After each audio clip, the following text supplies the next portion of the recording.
Hey guys, so in my career I've faced some serious quicks. Johnson, I didn't face Lee, but yeah, Johnson, and I was pretty scared. But today, quite nervous actually. I'm about to meet and go on the Biggest Man at Cricket podcast. And won't you wish me luck? There's the big man right now, Rookie. Hello, Dale. How you, mate? I'm good and you? All right, thanks. Good morning, everyone. Yeah, here we go. Welcome to The Biggest Man in Cricket with your host, David Brooke. Dale, welcome to the biggest man in cricket. Thank you, Brookie. How are you? I'm very good. I'm very good. Just recently became a dad. Yeah? So that's kind of consuming my life right now. Yeah.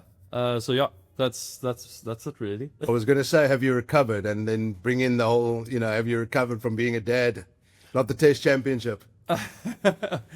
Yeah, both are just, it's weird, because we had our son, and then we won the Test Championship, and everyone was like, all my friends, my closest friends, was like, yeah, this is exactly the reason why we won, because you got your son has come on, and now for him going forward, I hate to bring this in so early, but I was called a choker and whatever, it was because we lost, but from now on forward he will always be considered a winner because he's never lost. I love that. So I love that. yeah, it's pretty cool. So yeah, it's fantastic. It's if I knew how cool it was, I would have had one way sooner. But yeah, perfect timing for me in my life. How is it now? I mean, the house must be crazy. You trying to do work. I see you doing some work for the likes of Cricket Info, etc. online. How's the house at the moment? Yeah, actually, just I worked the SA20 in the beginning of the year. Yeah. We found out, a couple months ago, obviously she was pregnant, and then we were looking at going into 2025, like what was on my plate. Yeah. And fortunately, I was kind of let go from the IPL side. Last year, I couldn't go to the IPL. My grandmother had cancer, and the doctors had given her literally her date was in the middle of the IPL. They didn't think she would go further than that, and I decided to take the IPL off and be with her, which was probably the best decision I've ever made in my life. And weirdly enough, that's exactly what happened. It was like the doctors called it, and she had a heart attack and she passed away. But that's a whole other story. But essentially what happened was then Daniel Vittori, who was the head coach of the Sunrisers, brought in James Franklin as my replacement.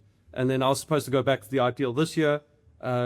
They then made the final, and they did so well. And then talks came about this year, and they were like, listen, is it okay if Franklin comes? We made the final. He works well with Vittori. And I was like, we just found out that my missus was pregnant, and I was like, absolutely fine. Yeah. Like, no problem. I couldn't imagine having to spend 3 months at the IPL whilst my missus was pregnant. So I did the SA20 in the beginning of the year, went to the Champs Trophy in Pakistan and Dubai. And then I came home, and I've been at home for like the last 3 months in the lead up to her giving birth. And then I just did a little bit of online work for, I don't even know who it was, Cricket Info, I suppose, for this ICC Test World Championship. So all in all, it's been pretty easy. And for the rest of the year, I've actually got the rest of the year off too. Fantastic. So I just kind of do like little remote things from home when people want me or something. You've earned that right to be able to work from your laptop, and yes, you become technologically advanced in your post career. Yeah, and I was never really good at that stuff when I was playing, but now I got the lights, I've got everything at home. And it makes life so much easier. We're not going to talk about that 2015 semi-final, etc., but it was emotional for you. We all saw that interview with you being emotional after the World Test Championship final. It felt like all the players that came before Temba and the team felt that final. It felt like there was an emotional connection from all the retired players that have gone through all that hurt over the years, that there was this release of emotion and pressure that all of you guys had been carrying. Is that fair to say? Yeah, absolutely. I think that we all felt like, well, I can't speak for everyone, but I certainly felt like a moment of peace, like, within myself. Like like finally it's gone, you know, like all those years. And I don't think that the players themselves that were playing this last test match that won were specifically thinking like, whilst KG was running in, thinking of Alan and Lance in 99, or, you know, Lungi was thinking of Polly in 2003, or Tembo was thinking of Callis and whoever in 2011, and Vian was thinking of myself and AB and JP in 2015. I don't think these guys were thinking about us personally, but, you know, it's something about the Proteas culture that we carry that, you know, and the guys certainly, they enjoy the success of past Proteas. So let me put it this way: they go to like Lords, South Africa never, I don't think they've been beaten at Lords, or like Perth, for example, you know, but I'd say 80% of the players have never played at Lords or at Perth before. Yeah. So you can't have it that you enjoy the success of past players, but then you can't take on the burden of the losses too. So they were certainly feeling the pinch, you know, of what we hadn't achieved, you know, and I suppose when they got over the line, they kind of felt that peace within themselves that we were carrying that weight and everything. So it was awesome. And I certainly lived that test match. Like I felt like I was physically there, Really? bowling every ball that KG was bowling or Lungi was bowling. Like, you know, I was spiritually in that game, you know. And when we won, I was equally as exhausted, not physically, but mentally. Emotionally. Yeah, and emotionally as what those guys were, you know. And I felt like I was a winner. Like I certainly, like I don't have the medal, and that's totally cool. Yeah. But I felt like I was a winner, you know, being part of that Proteas culture and having experienced those losses and everything in the past, and knowing what they've sacrificed to get over the line. It was flipping amazing. So was nothing. Yeah, no worries. Thanks, man. Once we now. Yeah, think that's that's me. it. Thank you. Yeah. On your views. Awesome. Thanks very much, man. He's starting aside, or you're all good for now? Thank you. No, this is all good. Perfect. Thank you. Enjoy everyone. Thank you. Thanks. I was grateful to be at Lords for the Test Championship final. I saw grown men crying. These are, you know, these are businessmen that are there. You know, they can afford to be there, etc. And they were crying. They were grown men that were crying and screaming and shouting, singing Temba Bavuma's name. And to be there to hear that was just unbelievable. I mean, like, so to be a player, I think Shooks actually and Asher watched a video the other day. They alluded to the fact that they couldn't believe it. Like, they just had to actually take it in, and the players themselves, they, instead of, like, you get told by coaches, block out all the noise, you know, from the crowd, be in the zone. Yeah. But Shook said that they encourage them to listen to that, because how can it not be motivating for Temba Bavuma when he's batting and his hamstring seizing up, and the crowd are singing your name? I mean, that must be just... No, you got to, I mean, you have to. Freddie Flintoff was probably one of the best. You know, Warney also right up there. Yeah. But I remember being in Edgbaston in 2008 where Graham got 100 for us to win the series. He pulled KP for the winning runs. I was 12th man. I'd broken my thumb in the previous test match, and massive argument because Shane Jabbar, who was our physio, Mickey wanted me to play, and Shane was like, there's no ways this guy can play. I've got a broken thumb. I can't play with a cast on. And anyway, I ended up not playing. And Edgbaston was just, it was insane. Flintoff ran in. If you're on YouTube, go watch it. He bowled those full Yorkers. There was the side screen behind there was a window. And they couldn't close the window. And when we asked to close the window, the English guy said, no, that window was open when we were batting, so it must stay open for you guys. And it was like this black hole.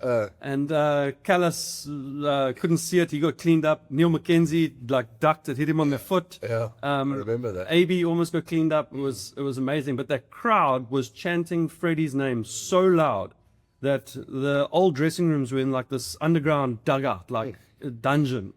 And it was insane because now you underground and you can hear like the feet banging on the roof. Oh, wow. And the TV was about 5 seconds behind. You know, so we're not watching outside. We're watching the TV, and you can just hear the crowd, and then you hear a wicket go. But you see it 5 seconds later on the TV, and one of the batters would then get up and he'd walk out, and he'd be out of the dressing room before you've even seen the fall of the wicket on the TV. It was insane. And the point that I'm trying to get at is that Fred kind of lent off that energy from the crowd. And if you go to a place like Lords, and they're screaming Temba Bavuma, you feed off that, my friend. You feed off it for as long as you 100%. can. Like, it will ring in my ear for years to come that that hearing timber, and it was actually, I mean, it was a neutral ground, but because there were a Definitely lot not of a English fans, neutral ground. there was a lot of English fans there that Yeah. were hating Australia. So 100%. the English fans were all supporting South Africa. And Yes.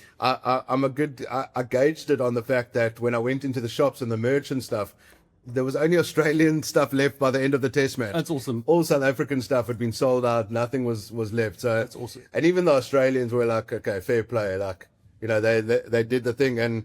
But you know, just on the last bit about the test match, like you alluded to, you're obviously involved with the Sunrisers Eastern Cape in SA20. And I looked at our test squad and I looked at it and go, okay, in 2025 in that particular team, David Bedingham, Tony DeZorzi, Temba Bavuma, Marco Jansen, have Aiden, had all, and KG and Rickleton, had all been part of winning teams in the SA20, whether it was season 1 and 2 with Sunrise or season 3 with MR Cape Town. How important do you think, because you were part of the South African cricket when we didn't have our own franchise cricket competition, how important is that, and that these players are played in crunch situations, packed crowd, noisy crowd, fireworks everywhere, and Marco Jansen, for example, you know, he won the first 2 games, you know, 5-wicket haul, he hit the winning runs at the Wanderers in year 1. How important was that when it came to those crunch games in the Test It's Championship? huge. I actually can't put it into words. Like, I struggle to actually say it because, and I hate, like, we're all going to say this, like, past players will hate to talk about their past, but that's only references that I have to, you know. And other than the IPL, I never really had anything else, you know. So IPL is obviously massive. It really is the biggest competition, Yeah. 2020 competition in the world. But that was it, you know. Now you've got all these leagues that are happening all around the world, and finally South Africa have cottoned on, and we've got one, and we're building on one that can rival these leagues. Yeah. And the power that it gives a player when you win a tournament like that. Like I've worked with Marco now for a few years, like with Sunrisers before Sunrisers Eastern Cape became a thing. Yeah. And I've watched him just grow and grow and grow as a player. And at the Sunrisers Eastern Cape winning that trophy, you just see he's either head higher than he is, you know, he's walking, it's just everything just oozes out. The confidence just oozes out of him because he's able to win, you know, this competition. And so we've got this local competition, that's not just a local. We've got international players coming here and everything like that. And if you're able to get over the line, like the confidence it gives you is massive. It's no surprise to me that, 8 or 7 of those guys are coming from winning teams. Yeah. You know, 2 finalist teams in the SA20. It just shows you what confidence it can give you as a player. I certainly think it's played a huge role in all of these guys finding that they not only can play at the highest level, but they belong at the highest level. And now they've won a world championship. I mean, what's next? What are we going to do now? I think, you know, like we always said that if we win one, like the world better look out, because I think, you know, what's next? Yeah. Yeah, I agree. I didn't even want to say this, but my only concern is, like, yes, I do think that if we win one, like they'll kind of like they'll flow. Yeah. I was going to say something else, but I'm not going to say. It's not worth saying. I think that's my belief. Yeah. I always felt that within our team when I was playing too. I was like, guys, we get over the line on the first one, we will win many. But I think from now on, going forward, we will. The mentality about Dale Steyn. The one thing that, and I was saying to my guys earlier on about when you were playing your career, you felt like as a fan, we felt like cricket didn't define who Dale Steyn was. You seemed to have a good balance outside of cricket. You had your fishing, you had your adventure side of things, you had your, you loved your shooting stuff on your GoPro, for example. And you had a life outside of cricket. A lot of people they don't know how to exist without cricket. You know, they are defined by cricket. Is that something that was intentional on your side, or was it just something that came natural to you? I'm not sure. I don't know. This kind of came natural, I suppose. But I also had like a good base of people around me that would always tell me, like, my gran was good, eh? Yeah. Like, my gran was amazing. She always used to say, don't you dare get your heads up in the clouds and, you know, get ahead of everyone else. And she just rope me back in, you know. And so I always felt like, you know, people say, oh, stay humble and stay grounded and everything like that. I felt like people kept me humble and grounded. They never really allowed me to get up there. Bro, I'm from Palabora. Yeah. You know, have you ever been to Palabora? Never been to There's not Palabora. much about Palabora. I can promise you right now. Like, I love my town. Like, I love growing up there. I mean, like, going to school was epic. Like, you know, ride through this little bush to get to school on our bikes or walk, and there would often be elephant or lion or something like that. I'd wake up and have warthogs and impala on our grass. My dad was the greenkeeper there at the golf course. He used to send videos into Veldfocus. I don't know if you remember. Yeah, 50. Vijftig, yeah. Yeah, he used to send videos in, Roo, like lion kills, cheetah kills, wild dog kills. We saw 27 wild dog chasing impala across number 17, which is the water hole there, and devour an impala on their green in about 3 minutes. This was my upbringing. Yeah. You know, there's nothing fancy about it. There's no Hollywood about it. Yeah. You know, so You did land up in Hollywood. I did, yeah. But talk about it. we can go down that road, but that was it, you know, and that was my base. You know? So I always came back to that. Like, I always went to go and visit my family, and that was what I went back to, and that was what I was most proud of. That was the coolest thing, you know. So it wasn't ever really about like fancy cars and fancy life and nightclubs and blah blah blah blah blah and getting ahead of myself. And then once I kind of social media kind of jumped into the equation, I was like, cool, how can I bridge the gap between like myself and like what I do, you know? Because when you speak to people, they often think, oh, you're like some kind of a celebrity. I'm like, honestly, I'm not, you know? Like, I'm a scrap from Palabora, like, and you are from Bishops. You can do this, you know? Or you are from this place. If I can do it, you can do it. So, you know, it was always to try and like do that, but I think it was because of the base that I had. I had a cool base around me. And So how hard was that?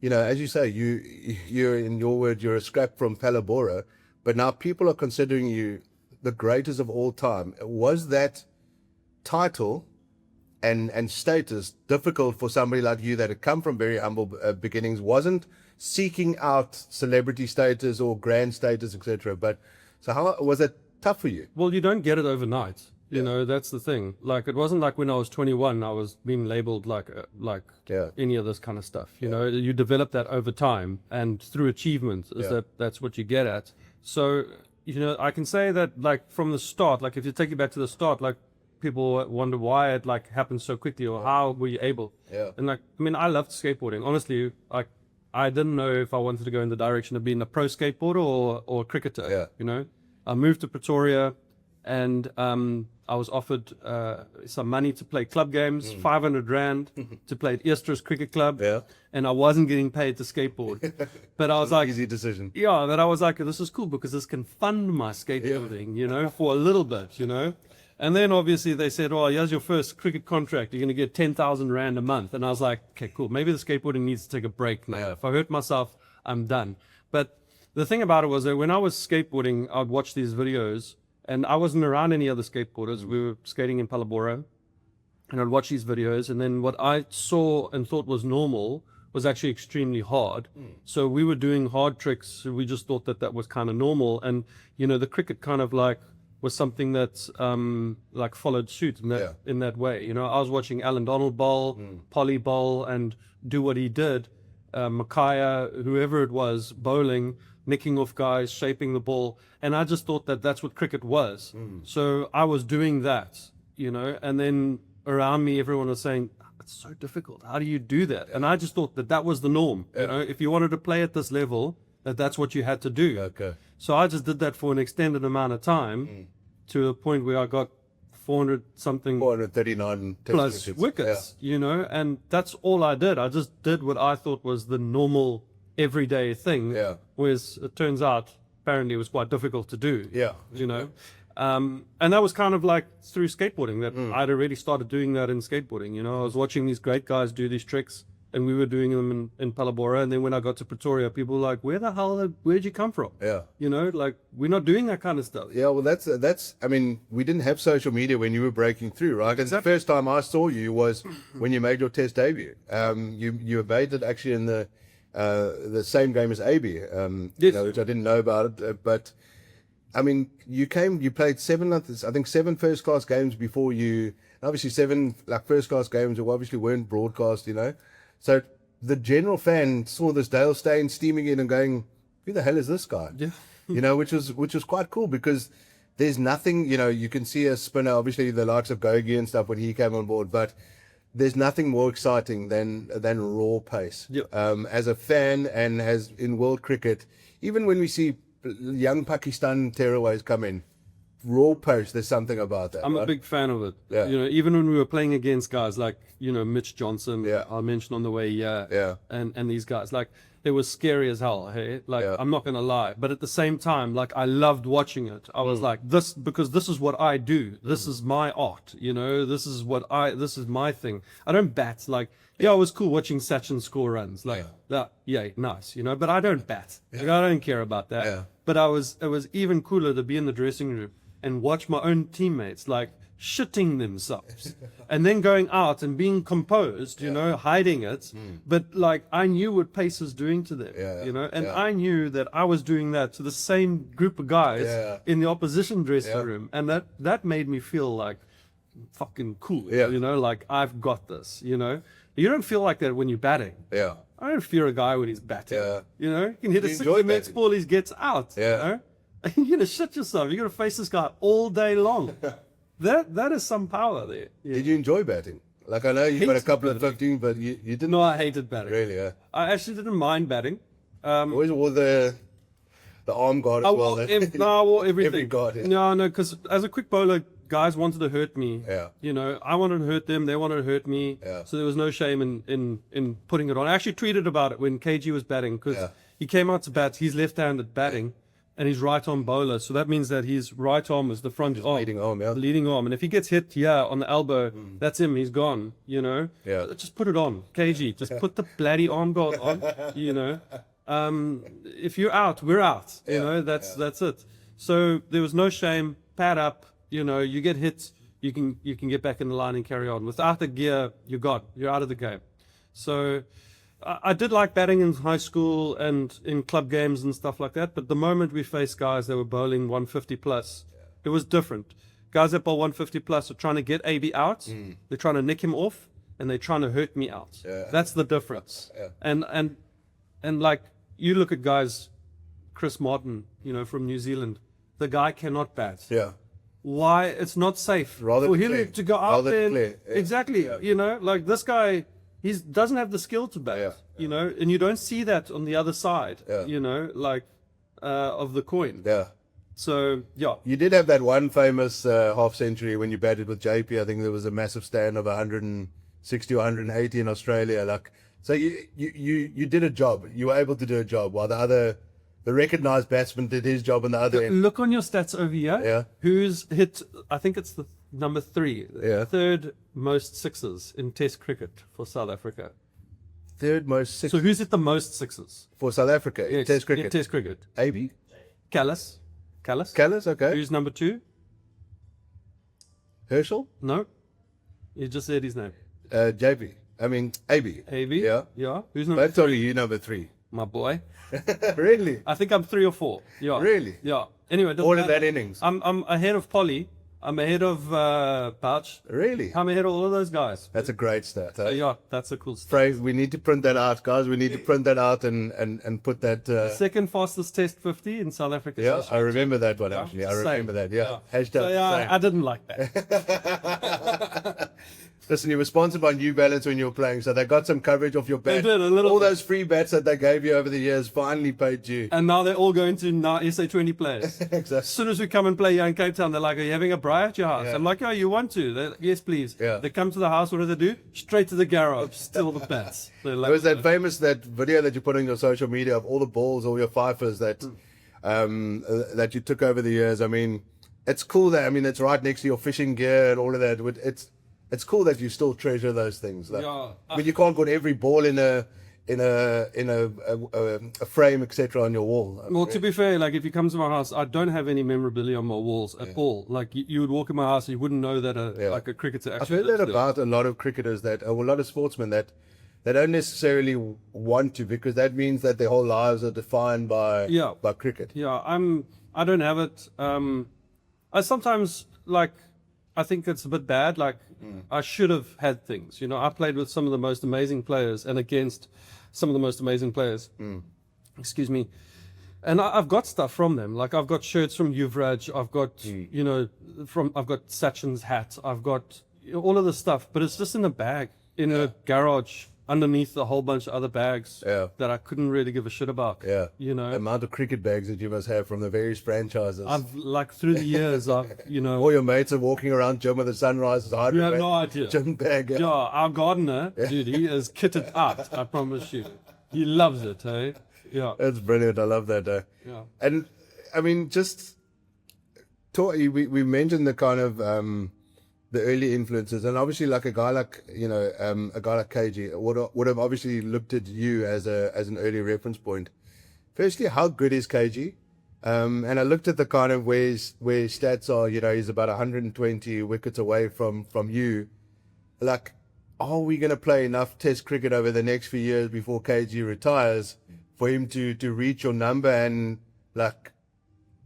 do you want him to? No, definitely. Yeah. That's the whole point. The whole point is to just keep pushing it. Yeah. The problem that I have is not KG. It's after KG. Yeah. Is there ever going to be someone that will break KG's record? Yeah. And that's the sad part. I have no doubt that KG will do it. He's taking a wicket every 38 balls. It's unbelievable. I mean, your stats are amazing. I think you were 41 or 100%. It was ridiculous. But KG's doing it every 38 balls. He's taking a wicket. Yeah. It's unbelievable. No, I think that there's also in a cricket sense, and I don't want to come across sour here. I think the game has also changed a lot. You know, we would play. And I'd say but even Test series before myself, we watch these games that would go until the final ball of day 5. Yeah. We don't see that happen that much, Yeah. So I think the strike rates in general of bowlers are increasing. Yeah. Okay. But that's not to take anything away from who he is, because when you put him against any other bowler that is currently around, barring maybe Jasprit Bumrah, they are streets ahead. Yeah. Streets ahead. Yeah. And if KG had played, say, 15, 20 years ago, he would have been exactly the same. I think he would have been still striking at 38, 39, 40 with an average of 22. Yeah. Wouldn't have made any difference. He is those one of a generation kind of bowlers. It went from Allen, Polly, Makaya, and myself, KG. But who's next? Yeah. He just falls into that gap. And I would, it's early now because he's still, it's not early. I would go so far as to say he's the best, because he's just got, physically he is a machine. Machine, absolutely. Physically he's just a machine. He's menacing. Yeah. He's scary. He's injury free. He's a weapon. Doesn't matter what ball you put in his hand. Yeah. And talking about what ball you put in his hand, it's a debate that's actually in world cricket at the moment, and became a debate around the Test Championship. It became a debate in Test cricket in general around the world, around the Duke ball versus the Kookaburra ball. And just for those who haven't played with the Duke ball or the Kookaburra ball, what is the major difference? I know, so the rest of the world, basically outside of England, play with the Kookaburra ball, is that right? Kind of, yeah. I mean, India, they play with an SG ball. Okay. It looks very similar to a Duke. Okay. It's got a very hard seam, and the seam it's pronounced out of the ball, but it's it's tied so tightly to the ball, and it's thick stitching. Okay. And then the ball has got this lacquer around it that if you had to hit it, it almost looks like a glass, shattered that. That lacquer kind of break off a little bit. It's like a clear coating almost. The Kookaburra is slightly. It becomes slightly softer at one point, and the seam is equally pronounced, but the seam stitching is a lot skinnier. Okay, it's this is a Duke, and this is a Kookaburra. Yeah. And they operate differently. A Duke is harder, an SG is harder, and then a Kookaburra is a completely different kind of ball. And depending on where you use them, they can get scuffed up more or less.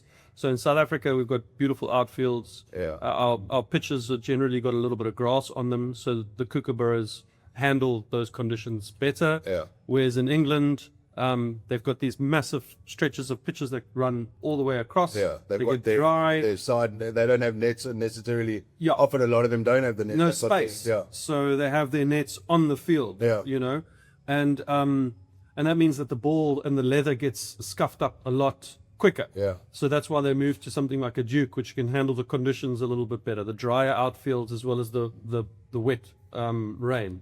So yeah, when you put it in your hand, it feels different. Yeah. And then they operate differently too. Yeah. You know, they don't swing for a period, and then Yeah. the one swings more, and then it's I mean, that's the nuances about cricket, right? I mean, they're looking apparently to possibly standardize the ball.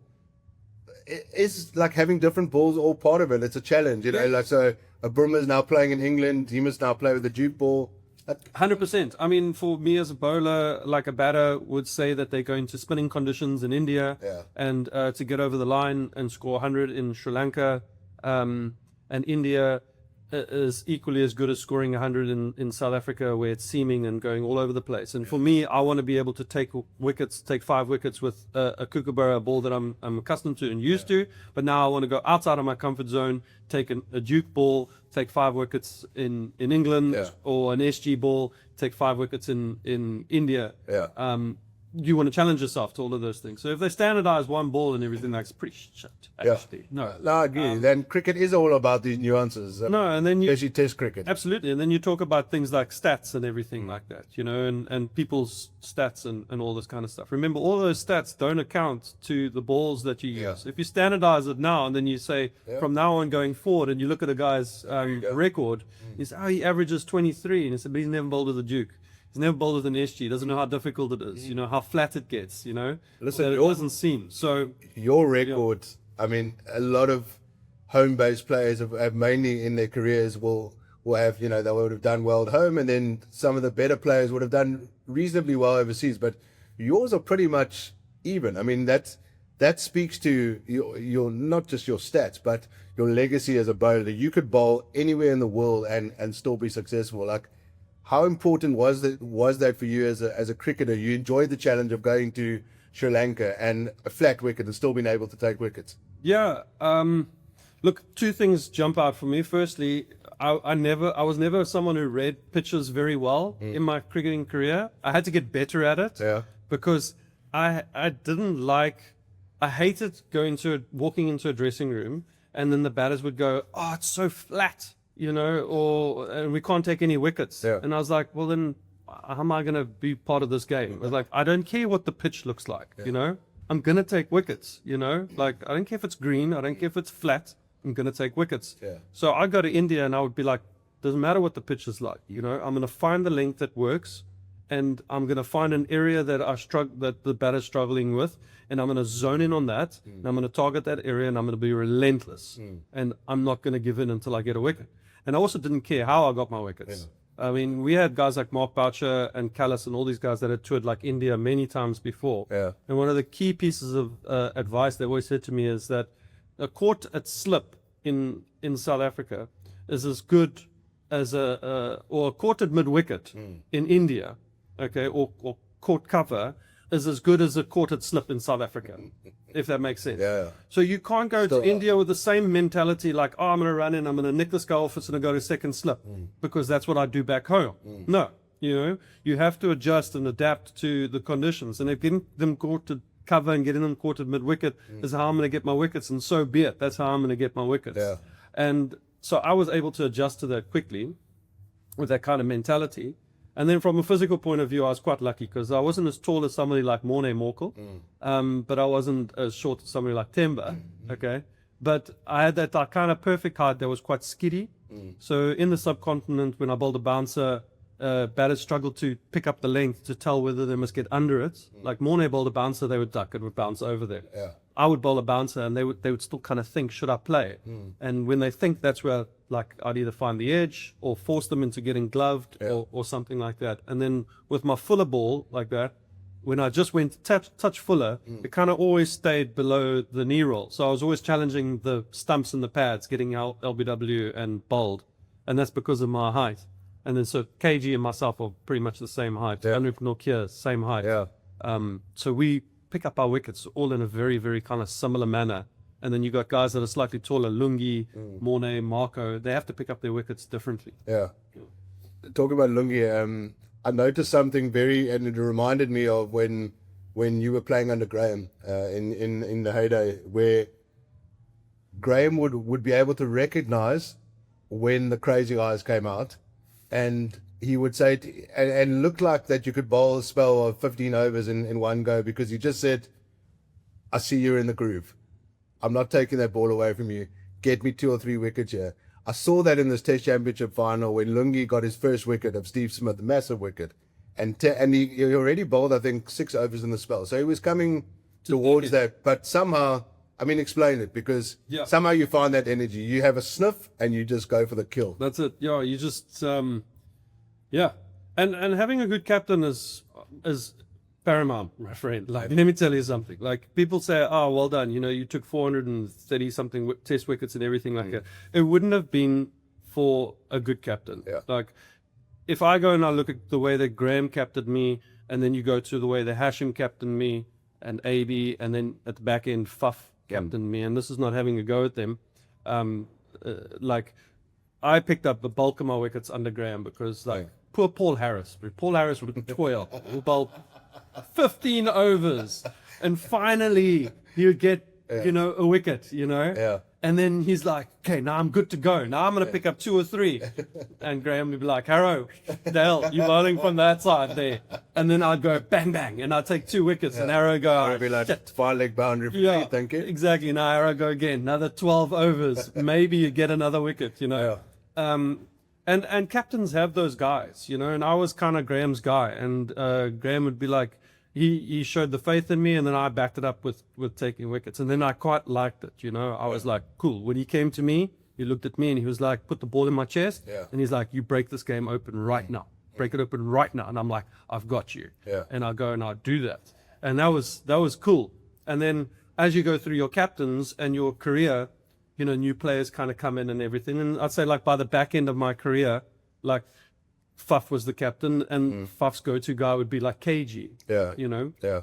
And that's when people would start to say, maybe like with me, they'd say, oh, you're not putting in the performances that you once did. But I was now the Paul Harris. You were the different role now. You get what I'm saying? Yeah. And that's when you have to make a decision. Do you want to carry on going, or are you happy with this, or what role are you happy to play? Yeah. And that's how careers kind of like get defined. So if you've got a good captain that backs you and everything like that, man, you're A for away. You know, you go from South Africa and you were, you know, you're already a legend in South Africa, but then you go to India and you see the IPL and you play in the IPL and you can't even go to a shopping center or, you know, just out for the evening without millions of people, you know, like mobbing you. How difficult was that?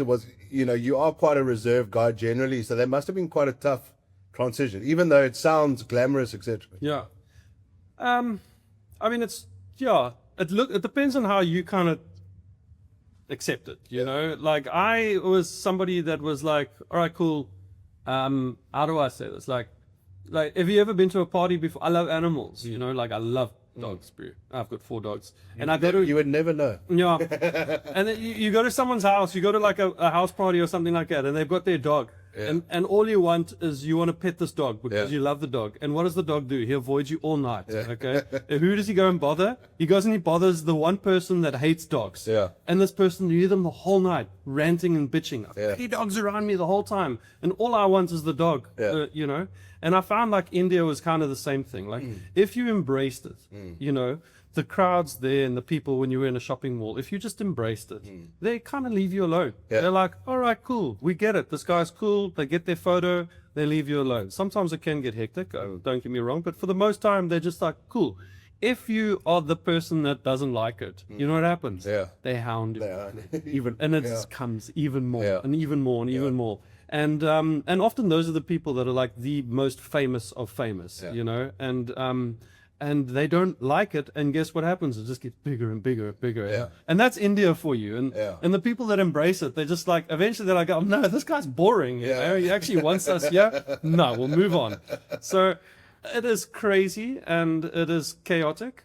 But if you just kind of jump in and you ride the wave, Yeah. it's actually not too bad. I mean, if you go back and you just commentate on the IPL or you coach in the IPL, that fandom is just, it's something else. But it's fandom, but it's appreciation. It's love that comes from deep inside a nation that loves cricket so much that they just want to like walk on the same ground that Dale Steyn once walked on. It's insane. I mean, it's awesome, but it's crazy as well. Yeah. I was in India for which one was it?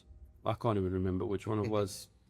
Your passport must It just was a be World stamped Cup India. or the 2020 World Cup. I can't even remember. Anyway, it was there not too long ago, like 2 years ago, and my luggage didn't arrive, so I needed a belt. So they got me some clothes and everything, and I was like, cool. And I jumped in this car and went to the mall, and I went to go and get a belt. And honestly, I was also hungry, so I went to the food court to get something, and I there really started to notice there were eyes. Okay, and as soon as I finished my food and I stood up, it was like this. Okay. At least they let you finish your food. Yeah. Because the Indians love their food, so they appreciate that you're eating. I'm not lying. I'll show you on my phone. And I think I posted on Instagram. There was probably 400 people like this.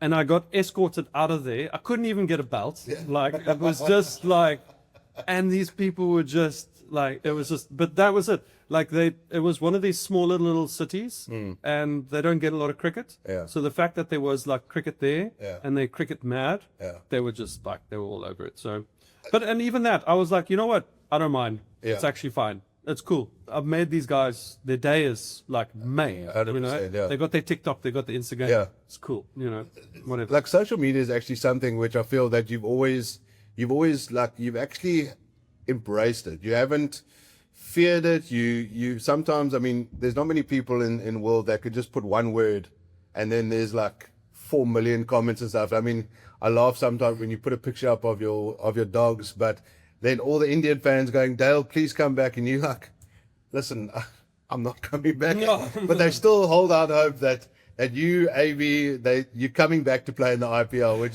which is quite cool. I mean, but you've had a good balance in that you haven't shied away from social media. You've embraced it, but you also don't sit on social media and just live your life on social media and just chirp. And, you very much support cricket on social media, which I think is great. Yeah, I think you got to be smart. Like, I have an opinion just like anybody else does, and I'm sometimes clever how I put my opinion out there. Yeah.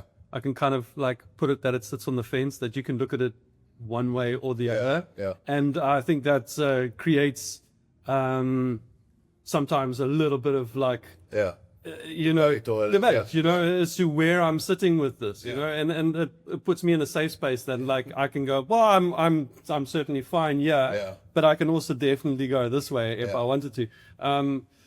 But yeah, I mean, social media is just, it's for people, isn't it? It's not really for me. Yeah. Like, my sponsors loved it. They like to see the followers go up and up and up. And I couldn't really care. Yeah. Does it matter?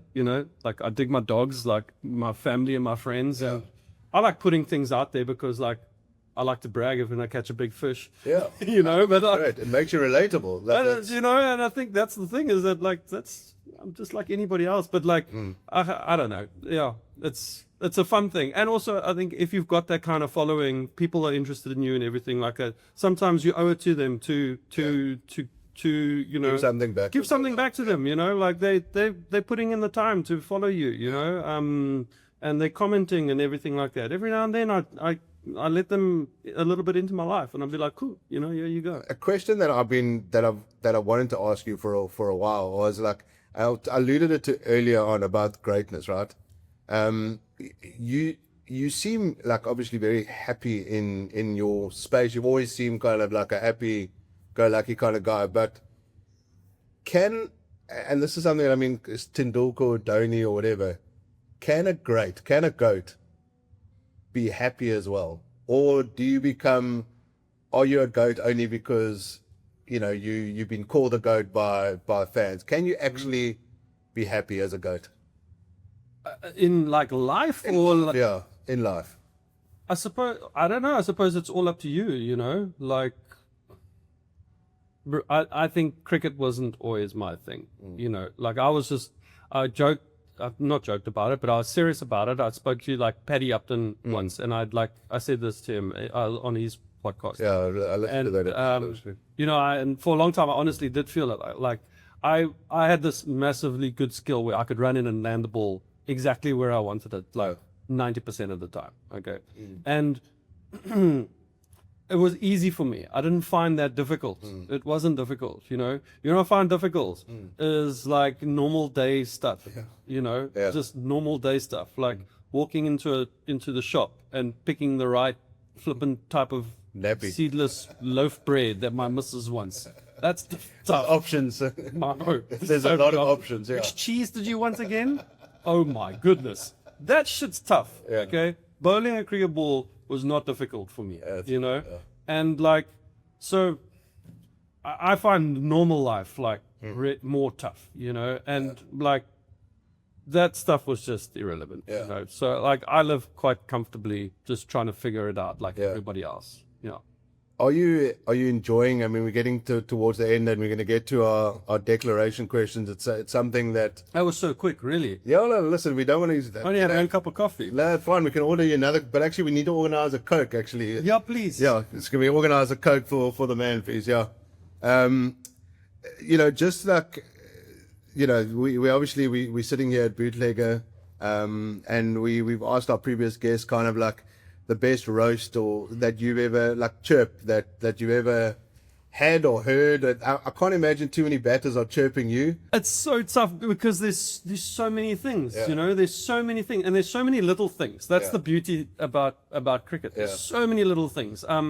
Like I don't know. Like okay, so, like this is a personal thing. Okay, so my ODI debut for South Africa, I flew into Australia. I'd already played 2 ODIs for Africa against Asia. Okay? I remember that. But then my South African ODI debut was my 3rd ODI.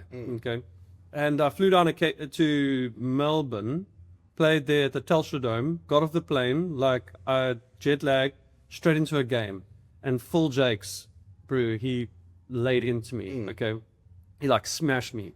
And I bowled 6 overs for 60 or something like that. Got subbed. They were subbing. I remember that. Johan van der Vat came in as my sub. And I think I played one more game, and then that was that. And then I didn't play ODI cricket for South Africa for like 3 years. Okay, they just thought this guy's shit. So cheers. Okay, but the thing about it was that I had this like mental thing. I took it personally. And after the game, we're shaking everyone's hands. Like Brett Lee shook my hand. He's like, good wheels, you know. Gilchrist like tapped me on the back. He said, well done, youngster, really quick, you know. He had something nice to say, even though I had had the worst game of my life. Yeah. Ricky Ponting walked past, like, hardly shook my hand and hardly acknowledged me, okay? And I took that personally, okay? Yeah. So 2 things. Firstly, I got Phil Jakes back, okay? I had that in the back of my mind. Years later, I was playing cricket for Warwickshire, and we were playing at Worcester, and he was playing for Worcester, and I took this man down. I got him out in both innings. But before I got him out, I also hurt him. I may have bounced him, hit him, and whatever the case is. And after the game, he's like, well bowled. And I was like, you can't remember it. But when I played my ODI debut, you smacked me all over the park. And I said, never again. And I was coming for you. And I got you out, both innings.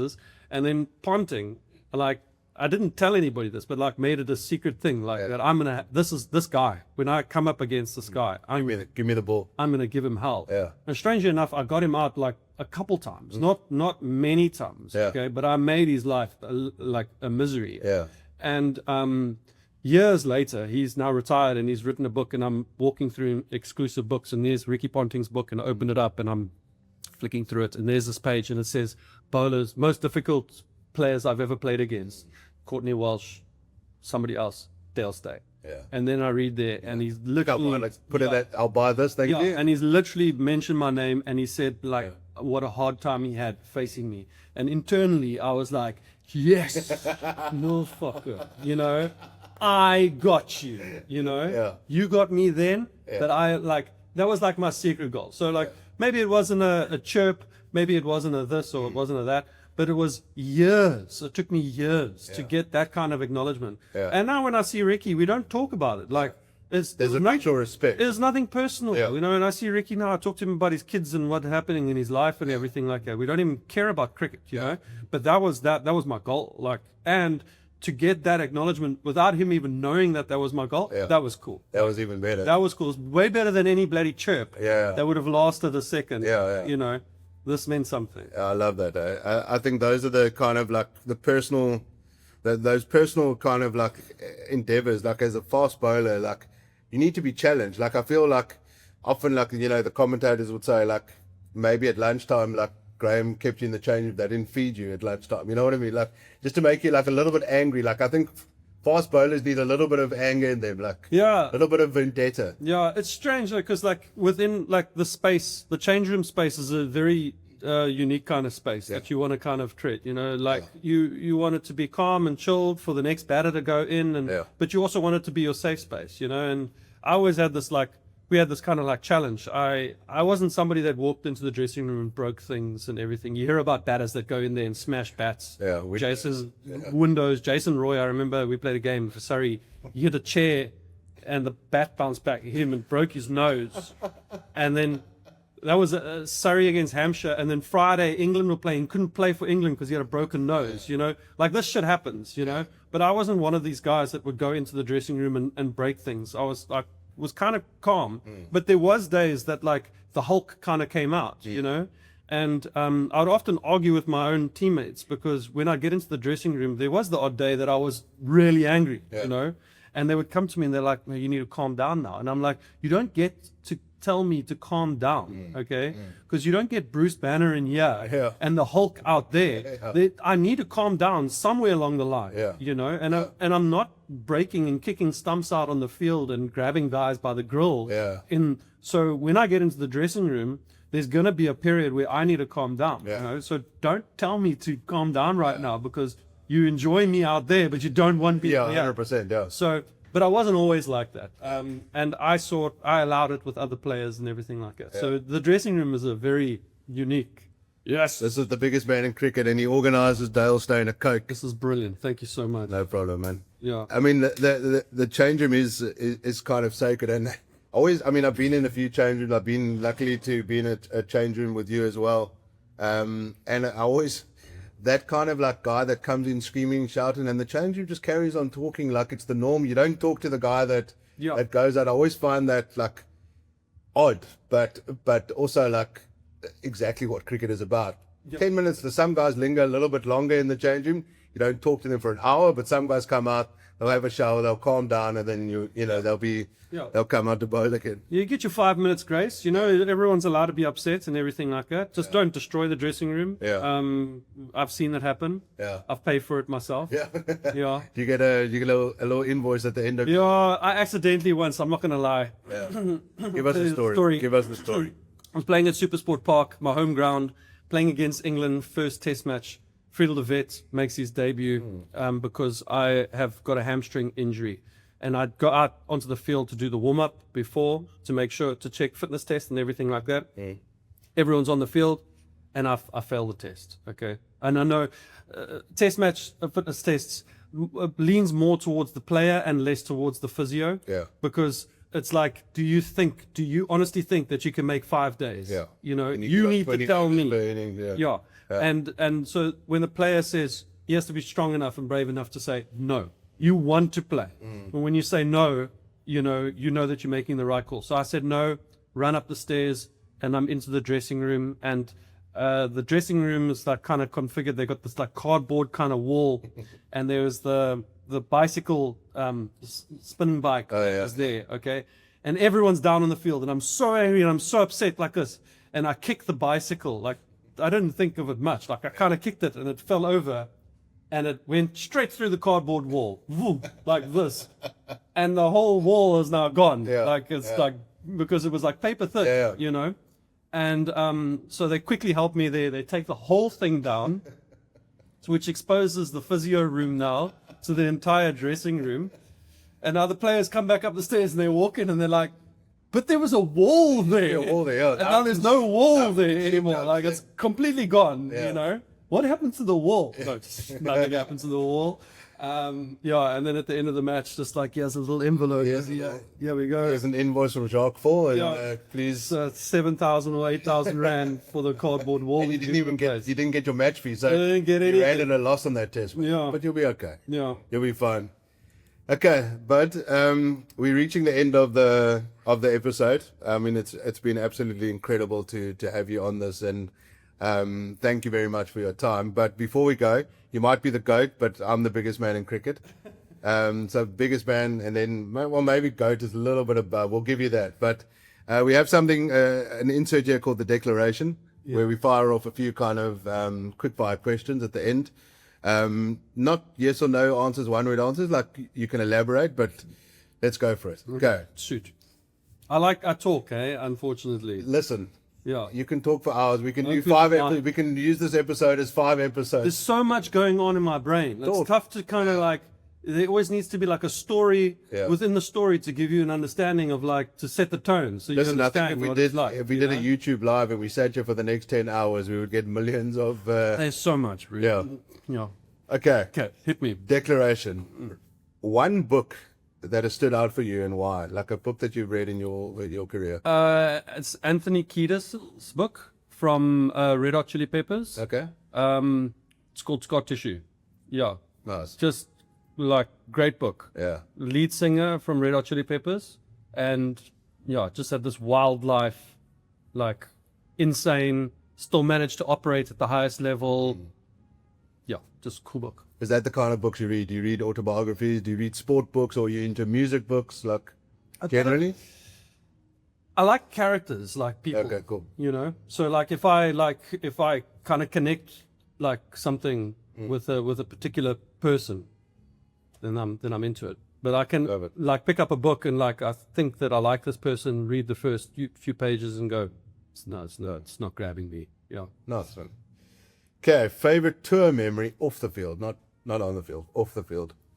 I think my favorite tour ever would be my first one. Was an SA tour to Sri Lanka, and just set the tone for me in what cricket was.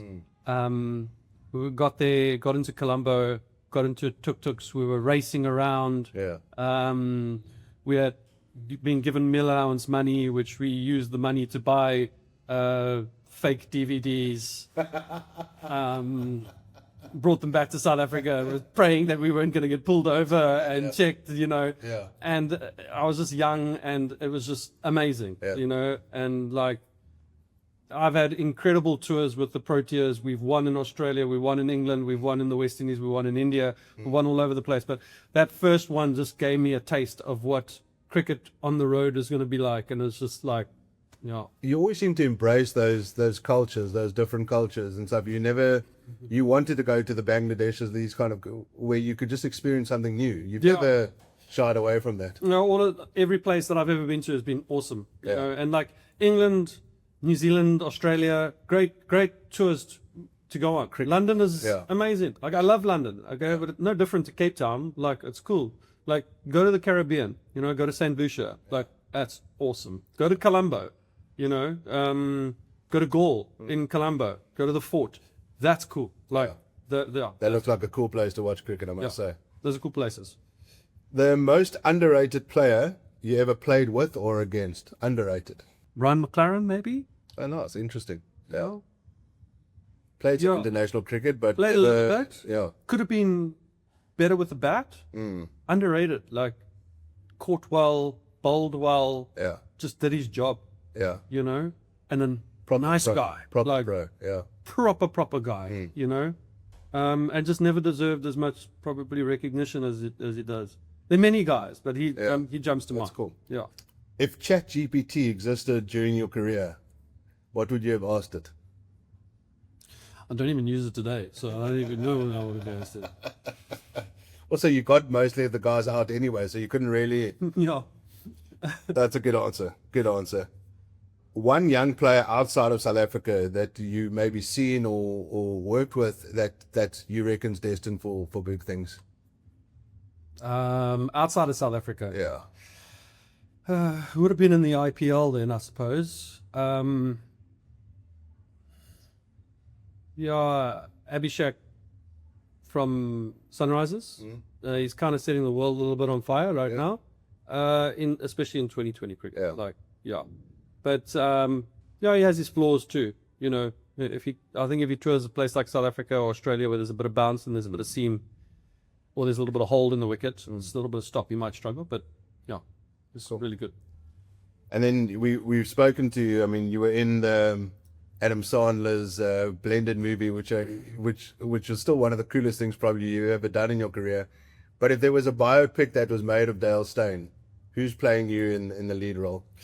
I've strangely enough had this conversation not too long ago. Oh, wow, okay. Is there one in the works? No. There definitely isn't one in the works. But and like people like, who's your doppelganger, you know, kind of thing. I don't know. And I don't know. But like one person that I kind of like is, his name's Shia LaBeouf. I don't know if you know who he is. Yeah, like one or two people have said I kind of look like him, or he kind of looks like me.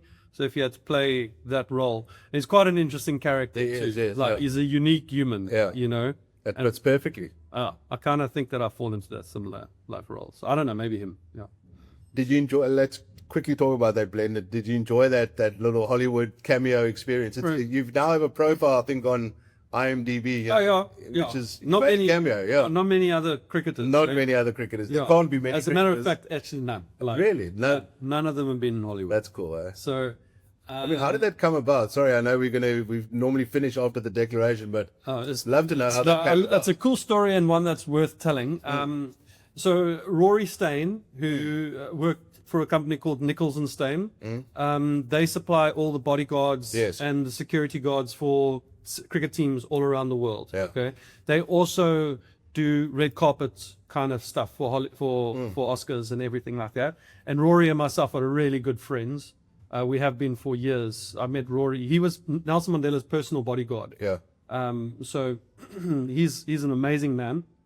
And they were shooting this movie, and he was with Sandler, Adam Sandman, and they were talking about shooting a cricket scene because they were filming this scene in South Africa at Sun City.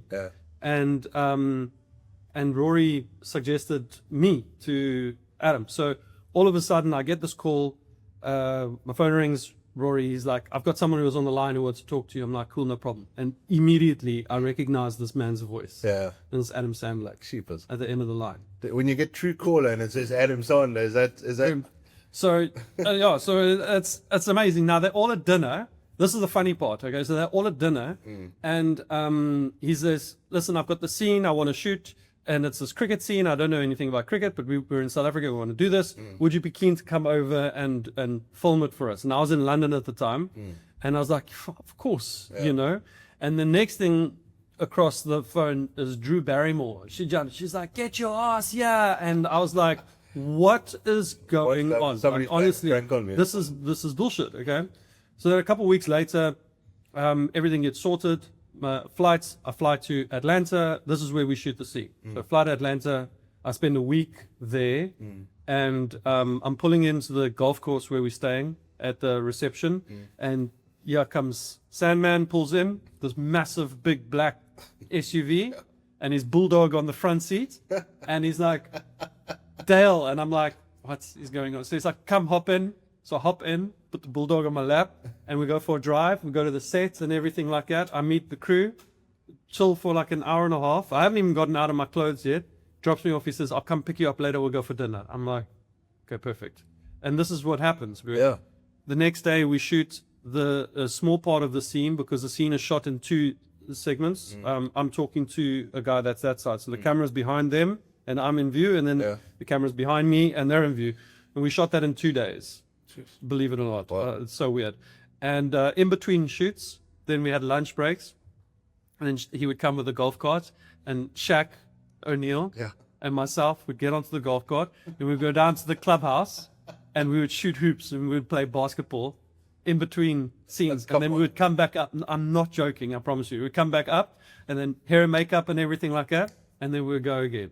And then I was there. I spent 5-6 days there, a week essentially. And that clip was like a minute long. It was like 3 minutes. Yeah, 3 minutes long.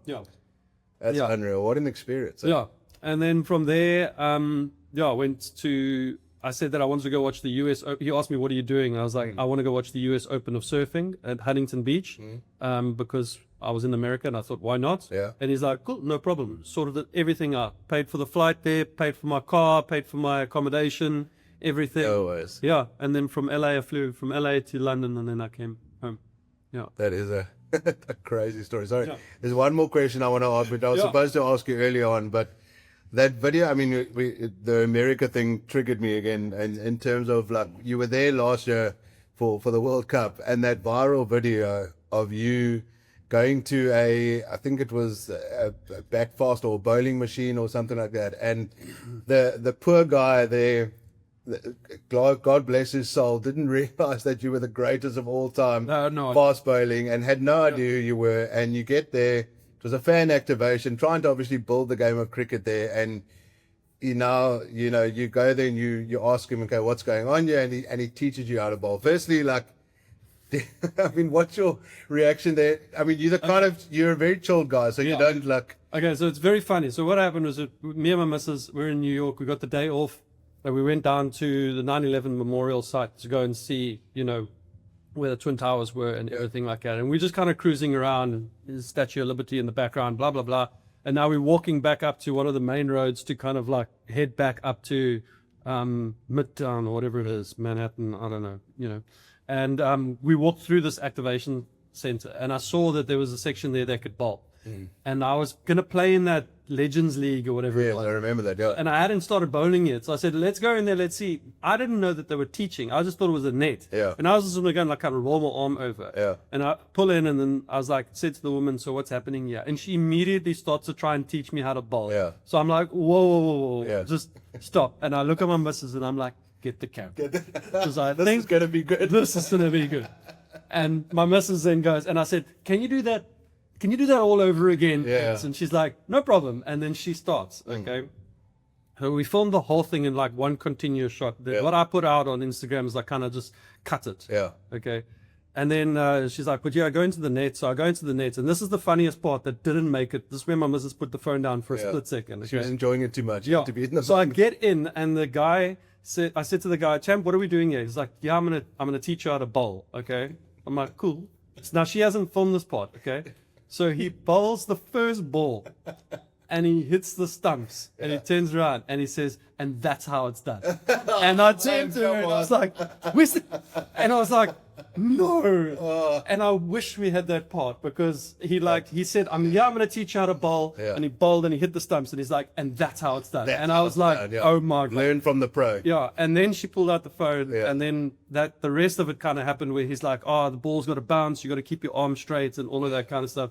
And then I was so deep in it, like I didn't feel like I You could just tell went it. with it, yeah. Yeah, I was just like, let's just roll with this.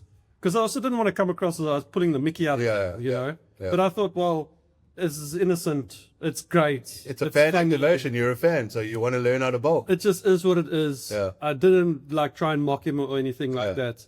And it turned out extremely funny. He was a good teacher. Yeah, and we were in and out of there, honestly, in like 7 minutes. Yeah. I promise you. The whole thing was like quick. Yeah. Okay, and we were leaving, and then we were walking up the road, and we were both like gobsmacked. We were like, what just happened? We need to post this right now. No, I actually held it for about 3 or 4 days, Yeah. sent it to another friend of mine, and he said, dude, you have to put it out there. That is hilarious. And then I stitched it all together like quickly and made like a 1-minute video, and it just like, Did you go back to the guy? Did the guy ever like come back to you? No, don't know the guy. Never met.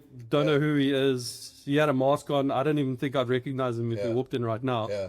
And He probably wouldn't recognize you either, to be fair. he didn't know who I was, so it was perfect. Yeah. I love that. Dale Steyn, it's been an absolute honor to have you here. We could talk for hours. We could build 10 episodes on this. No, I could. Really appreciate your We're time. doing it again. Whenever you need a break from daddy duties, we might have to record it like 5 in the morning or something like that. But Dale, thank you very much. We've got a little gift from our friends here at Bootlegger. I think you're going to need a lot of coffee. One. Oh, awesome. You might want to share this with the missus. Thank you. It's going to come in very handy. So Awesome. thank you for being on the podcast today. Ladies and gents, I'm the biggest man in cricket, and that was the GOAT, Dale Steyn. Thanks, Bree. You're welcome.